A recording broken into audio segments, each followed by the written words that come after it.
東京に大地震を引き起こす作戦が進んでおるか。あ、着々と。ここに分校がある。その裏山の真下にある断層の切れ目に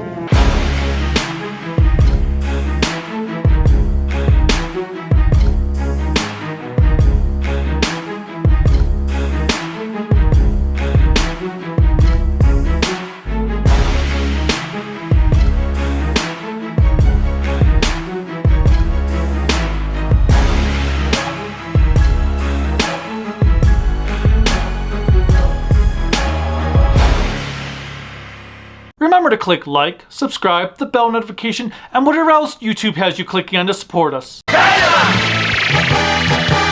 What's up everyone, I am the Kaiju no Kami, and tonight I'm going to be taking a look at 1983's Kagaku Sentai Dynaman. Kagaku Sentai Dynaman began life as a baseball-themed series called Yakyuu Sentai V-Leaguer. Due to the show's explosive nature in both production values and character personalities, the sports motif was dropped and the title was changed to Kagaku Sentai Dynaman. Dynamite! However, since the baseball-esque ranger suits had already been created, they were stuck with those atrocious designs. It's also worth noting that this was the first time Toei used spandex for the ranger costumes. Dynaman had a notable presence in the US as 7 episodes were shown on a late-night show known as Night Flight. The people behind this version felt it was better to give the show a parody dub rather than something that was more accurate to the original work, thus settling in another example of why Americans find it hard to take Toku seriously when it is always being reduced to mere mockery for the sake of someone's total disrespect of the genre. Dynaman is about 5 young, good-looking Japanese friends from all walks of life,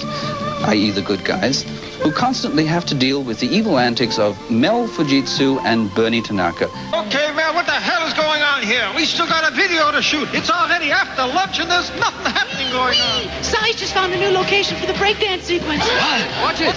You guys are a bunch of rainbow heads. Hey, Nigel, your music is so bad, you couldn't open for the doors. You get it, Nigel? The doors. Rhythm guitarist and lead vocalist. Look at that mess. They're using non-union musicians. And look at that bad camera work. Oh, you. Just because it wasn't originally made in English does not give you an excuse to ridicule something for its low production values when you don't do the same to English-speaking shows like Doctor Who, The Outer Limits, and The Twilight Zone. Why should Toku be treated any differently? Whatever. Let's just move on to the show's heroes. The heroes. Dynaman features 5 specially skilled individuals who are chosen to become rangers because... well... hey, look, a kitten!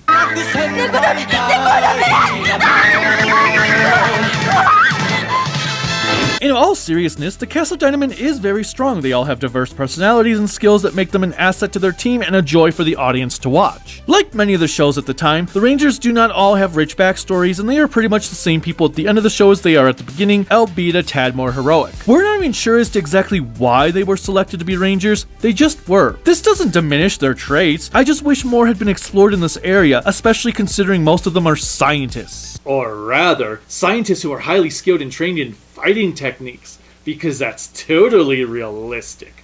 Not that this show is really realistic because it's Sentai, so realism is not really an issue, but scientists who can fight. Okay. Kicking off this list is naturally our leader, Satoshi Okita's Dan Hokuto. Dan is your typical leader who will always try to stop the villains first and foremost, even if it puts his own life on the line just to ensure his cohorts do not get injured in the process. This Kendo Master motorcyclist wants to create an engine that does not emit pollution to the atmosphere when it is in use. This will often lead him to polluting the streets of Japan even more than normal.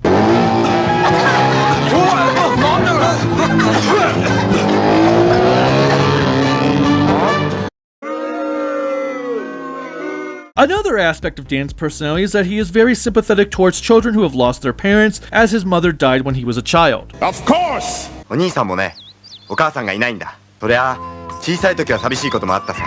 でも心の中にはお母さんがいる。そんな時はいつも心の中のお母さんに話しかけたんだ。I like Dan quite a bit, and I think he is the first Red Ranger to have an actual rivalry with one of the main villains. Lastly, he also drinks responsibly. どうぞ。どうぞ。すいません。せっかくですがオートバイなので飲めないんです。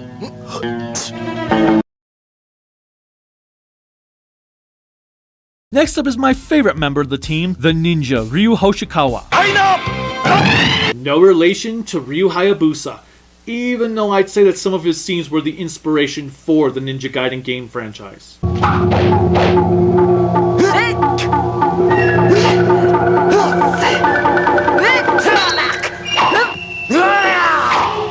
Ryu is played by Toku alumni Junichi Haruta. Not only did he play the Black Ranger in the previous series, Go-Go 5, but he would also go on to play the villain in Just Beyond, Shiori's dad in Kamen Rider Blade, and the Green Ranger's father in Kyoryuger. Early on, we do learn that he yearns to befriend aliens. Had it not been for the villains, he would have even been able to do so. Yatta! Yatta zo! ついに宇宙人の腰をキャッチしたぞ! He can also be quite dense at times. I do love this deaf girl's response when she tries to tell him a monster is in a warehouse by them and he thinks she is pointing at her ball. もう落としちゃダメだよ。ね。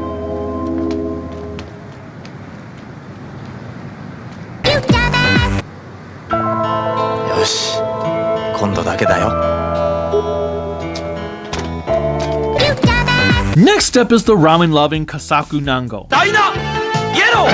Yu Tokita portrays this cowboy wannabe who loves food and is always trying to make new recipes or machines that are supposed to instantaneously cook a meal.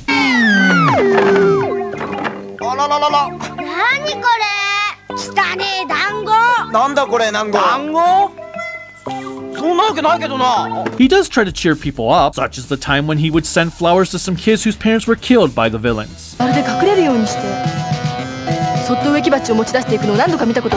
Shima Yosuke is an expert surfer who wants to find a way for mankind to be able to breathe in the ocean. He loves everything that deals with sea life to the point that he was possibly rescued by a mermaid in one instant. Look at this stuff, isn't it neat? Wouldn't you think my collection's complete? He is quick to anger, as we see in an episode where a monster pisses him off so much, he wants Ryu to train him in some ninja techniques in order to defeat the monster himself.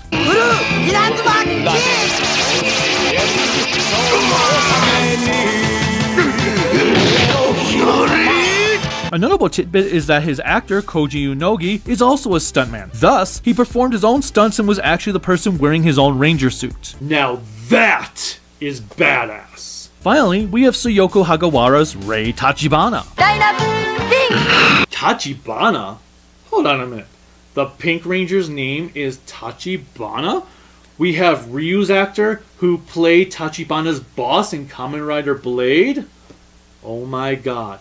It's 6 degrees of Tachibana. Tachibana!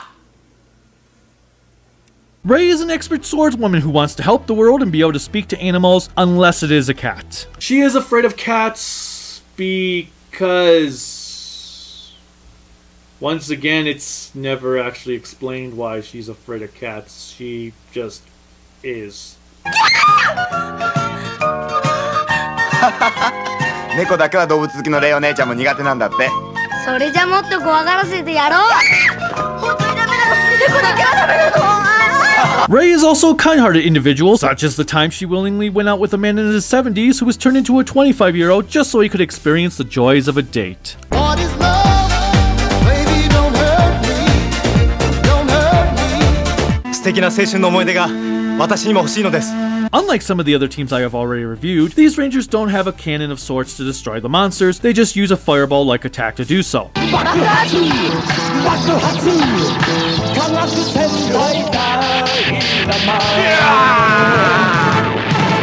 They do have individual weapons like a jet ski slide for Dyna Blue,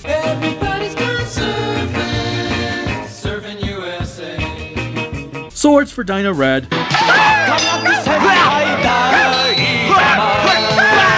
and a pair of spiked balls for Dyna Yellow.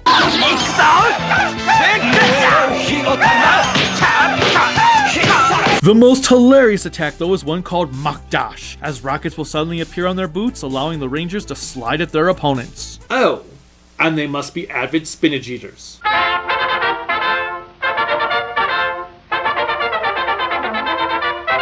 Aside from a bunch of reoccurring children, the only other character that helped them out is their commander, Dr. Kyutaro Yameno, played by Junshi Shimada. Yameno is the owner of the science center the Rangers spend their free time at, and he observes their battles to provide advice on how to defeat a monster or to inform them of an awkward situation occurring. He does have a couple of good moments towards the end of the series when he really starts to discipline the Rangers when they can't defeat a monster, even going as far as to try to kill Dan in order to get him to learn a new technique.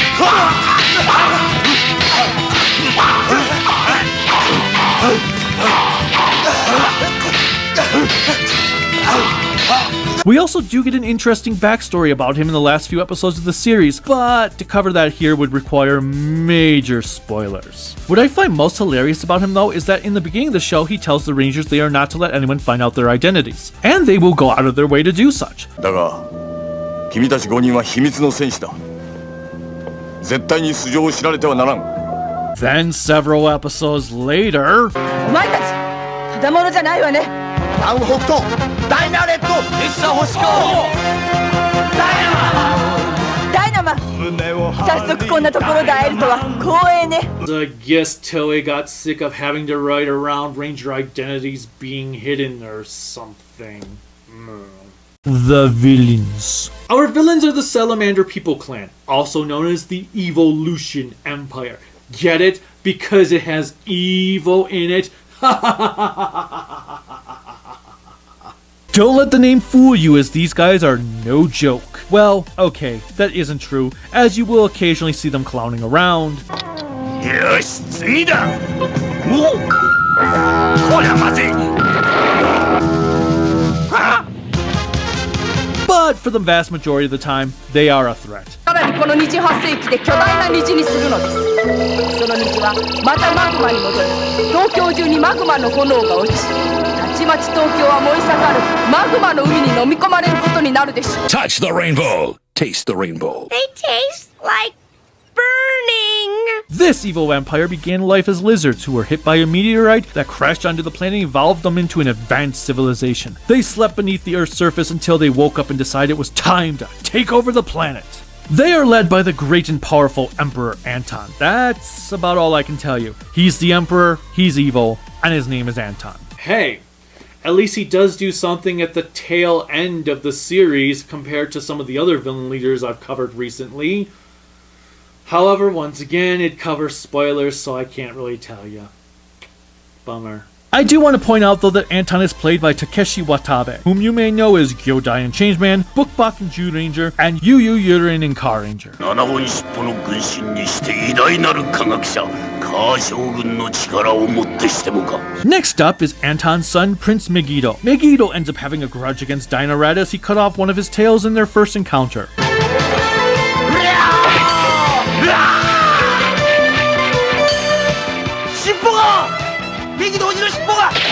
The number of tails a person possesses in the Empire determines their rank and status. Though, I'm not exactly sure how, given they are unable to acquire more tails, they have to go with what they are born with. Anyway, getting a tail cut off is viewed as an embarrassment, which causes a lot of tension to occur between Dynaman and Megiddo. 我が優美人一族にとって尻尾は身分を表す絶対のシンボル。命の次に大切なものだ。その尻尾を切られた恨み。 I do like Megiddo, and like Yumino and Anton, there are some aspects of his character that occur in the last quarter of the show that really elevate him above the generals that came before. General Carr is the group's war hero scientist who creates the monsters of the week. Those of you who have watched my reviews of Jacka and Battle Fever J will recognize Carr's actor as Masashi Ishibashi, played Ironclaw and General Header in those. もはや人間など邪魔なだけです。日本各地で起きている噴火騒ぎの不安に乗じて。 Sadly, he doesn't do much on the battlefield beyond one or two brief appearances in the last part of the show.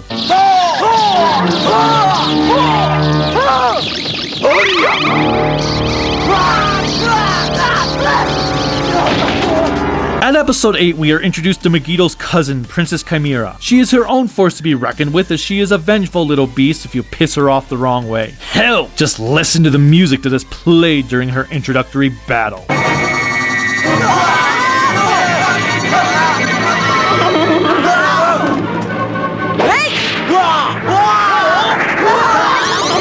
If that isn't badass, nothing is. Additionally, there is an episode where Ryu steals her armor, so she retaliates by torturing everyone in the world who wears red.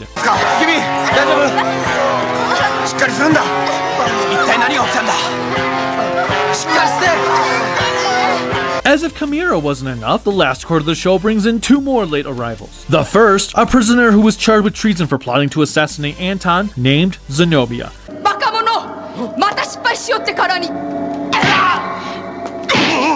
And the second being the Dark Knight. I am vengeance. I am the Knight.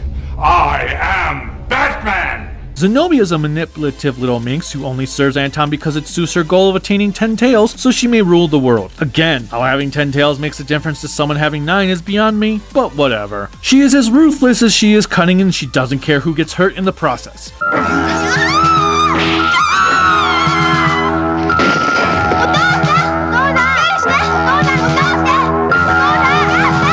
As for the Dark Knight, he is the precursor to the third-party villain that would become a staple of Soda shows, as he is basically the prototype to Biohunter Silva, Sir Crawler, Heroes, and so on.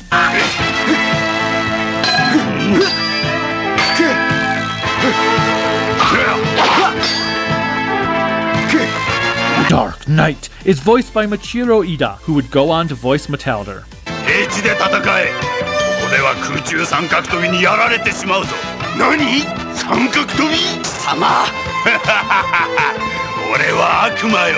The grunts of the series are simply known as tail soldiers. They make me think of the soldiers from Gogol 5, just with tails. The only thing that does make them stand out from others is that we are told these are the citizens of the Salamander People Clan, so watching innocent civilians get trampled on by the heroes is a bit saddening. I also do like that Megiddo starts out with his own personal duo of soldiers until they are eaten by a plant during Chimera's introduction.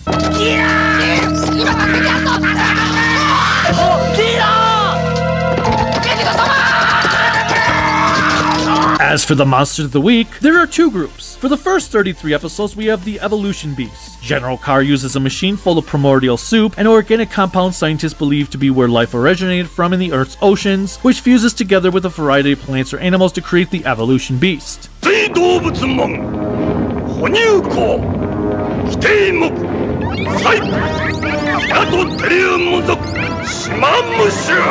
We get all sorts of beasts from this, including a nightmare-inducing pajama-wearing tapir,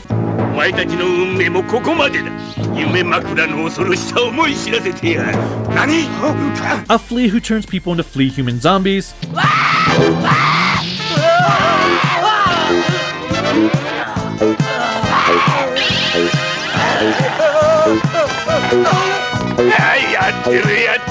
a killer dolphin, Killer dolphin?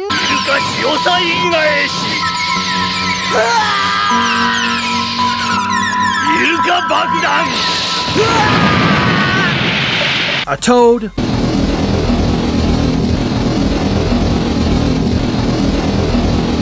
this sluggish beast,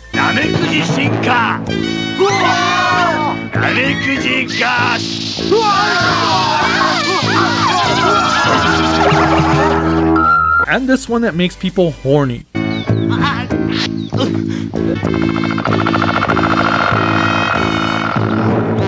Yeah, baby, yeah! Episode 33 brings us the final evolution beast General Carr has, a mammoth, who ends up unleashing a plot that seems all too realistic at this moment in time. 最近科学研究者の安罪食べ込んで新種のウイルスをまき散らしておって新種のウイルスそうだ原因不明の熱病がお前ら人間の子供と我々尻尾兵だけに感染し始めたのだ Yowza. Upon defeat, the monsters grow big and gain giant legs that resemble something out of a Mega Man game.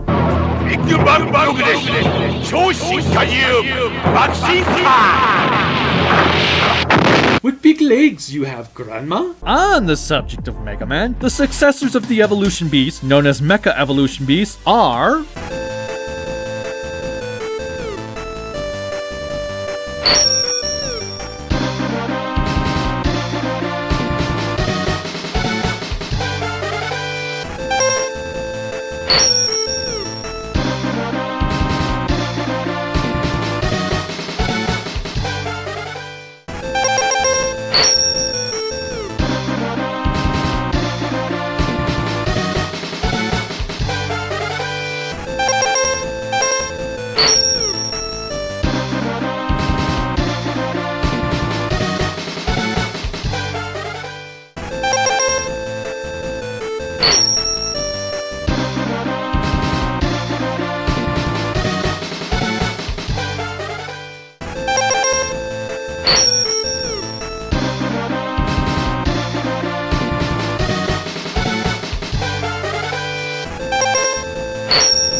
Now, in order for these guys to grow big, they get blown up and then General Carr just repairs them. Big Bang Beam! Omega Shinka! Sakari Bear! The Mecha. Keeping with the tradition of the time, Dynarobo is the only mecha of the show. Fortunately, the mech battles do have some weight to them as they are not the bore fest they tend to be in some of the series preceding Dynaman and some that followed. That doesn't mean they are all exciting, but I found myself enjoying them more often than not.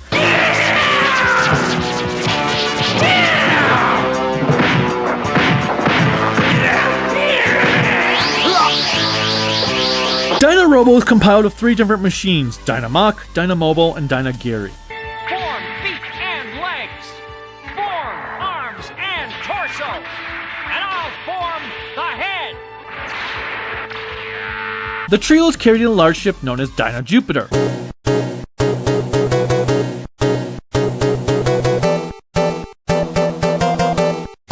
After combining, Dynarobo uses a variety of weapons to battle the evolution beasts.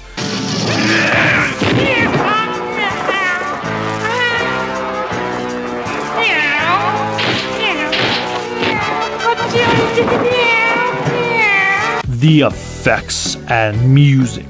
The effects and music are absolutely outstanding in Dynaman, especially the camera work.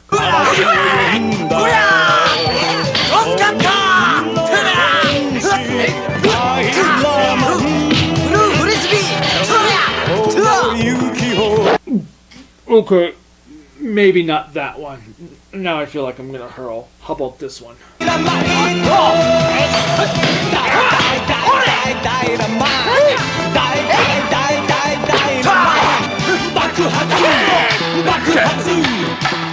And this one.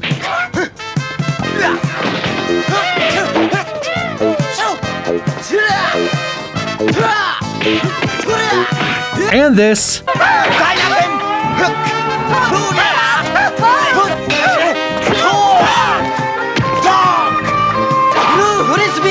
And this one.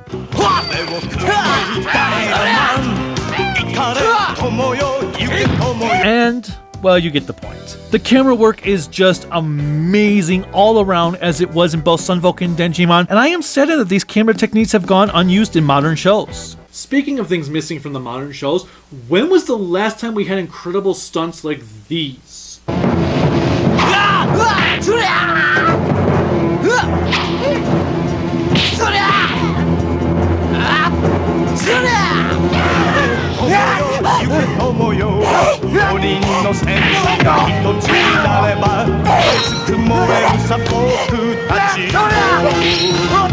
Just phenomenal work all around. I also love the scenes early on that would utilize slowing down the fight and speeding up to give it an extra flavor.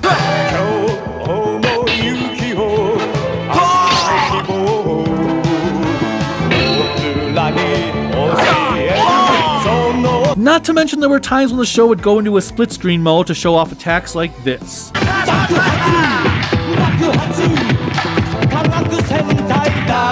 Furthermore, each ranger has their own colored explosion smoke, and boy, does this show use explosions a lot. Sometimes it seems like an explosion would occur every time one of the heroes moves. Did you hear that, Smithers? That was the sound of Michael Bay having an orgasm. No wonder Bioman didn't have much in the way of explosions. Dynaman used 2 years worth of a budget. Not to mention the high energy and fight choreography are kicked into high gear when Kyo Kensuke's catchy fast-paced theme starts playing, amping your senses up to the nth degree.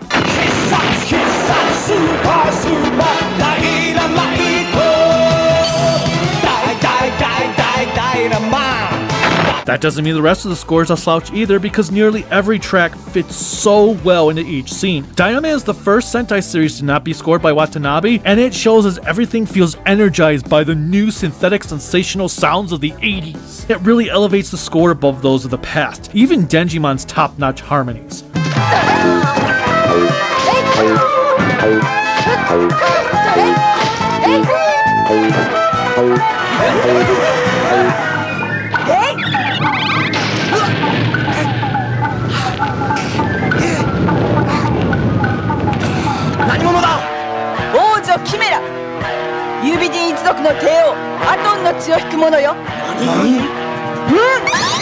If there is any weak point to Kensuke's work of art, it is in its ending theme. Yume wo kanayeta Dynaman just doesn't do anything for me.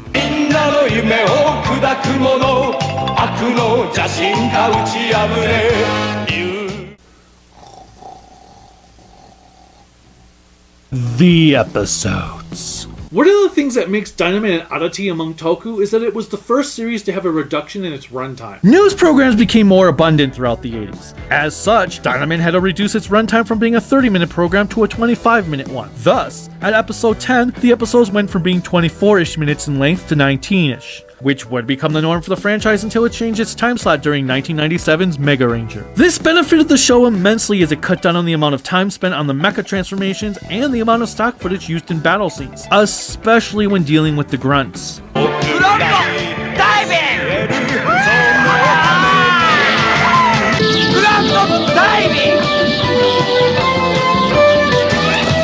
On the other hand, the people behind the show were clearly not prepared for its decreased runtime, as the first episode affected by this change feels off. It also doesn't help that this episode actually feels longer than it should be, making it easily my least favorite episode of the series. Its title is An Invader from Space. I talked earlier about Ryu wanting to communicate with aliens, and this is the episode that featured that dream.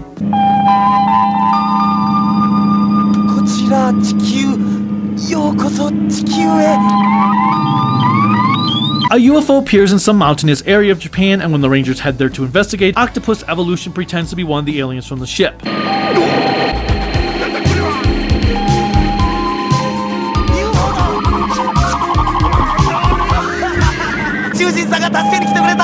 The ship flies away, destroying Ryu's dream of ever meeting them. It's an oddball episode, and like I said, despite being essentially 17 minutes after the openings and closings are skipped, it feels like it goes on forever.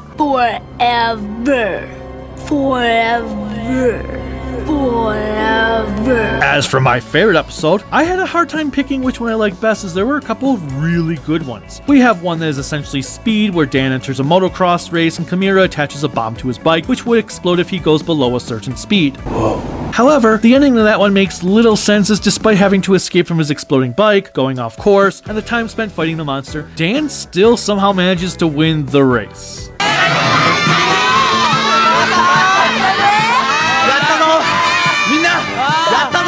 Oh, how convenient! And then we had another episode that featured the Rangers fighting Wild West style.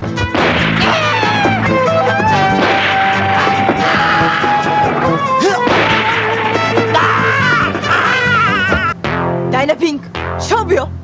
望むところよ。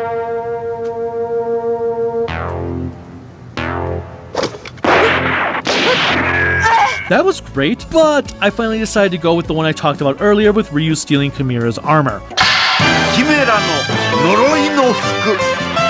The Rangers decide to play a joke on Yumeno by having Rei wear Kimura's gear, which backfires as Kimura uses her anger to have a monster curse anyone that wears red clothing.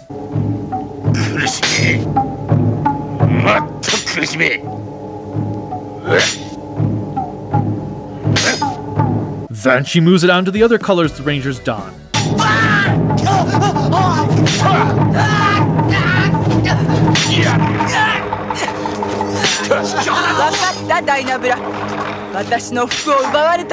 See, kids, this is why you should never wear the same color clothing as your Ranger suit. Man, imagine if Rita had done this plot in Power Rangers. Both the Rangers and their parents would have been screwed. Moving on, we get a lot of great scenes of hilarity here when Rei changes clothes in the middle of battle.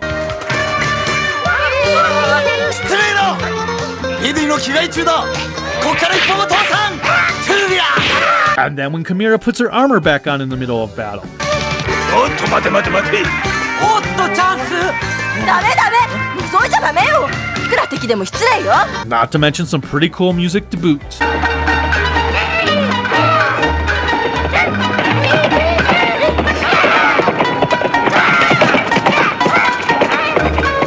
The movie. Dynaman had a theatrical film, which isn't anything special.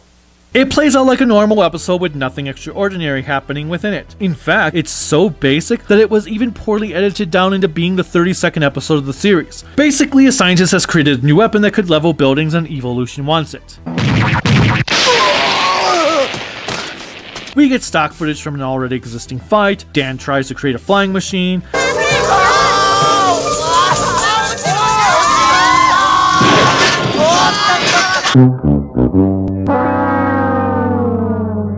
And everyone mixes up the steps of failure.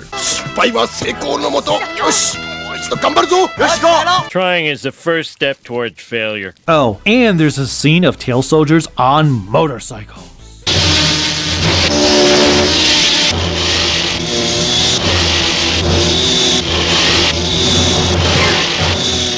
I had a blast with Dynaman. It was just a fun ride all around, very entertaining, very energetic. The characters were great, the music was great, the action was well done, the camera work was incredible. Nevertheless, it did make some missteps with character development and the way its plot was told.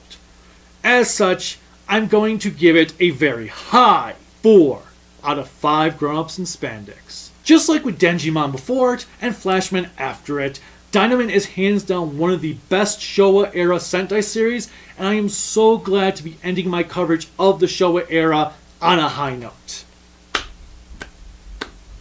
That's right, this was the final Showa-era series I had not reviewed yet. Until next time, bye.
어? 에이!